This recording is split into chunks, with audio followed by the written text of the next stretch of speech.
سلام به دوستان عزیز. باد هست چند روز آفتابی بر چشم ما تابید.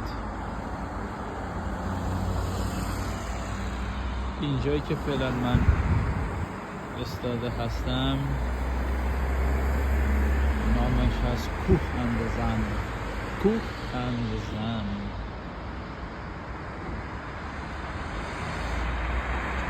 عجب آفتاب قشنگ و زیبایی،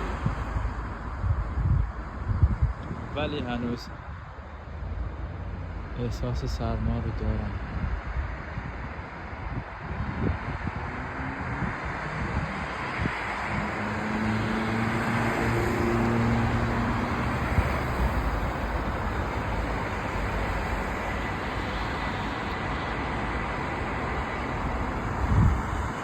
خب آرزوی یک روز آفتابی برای شما ها دارم. فعلا خدا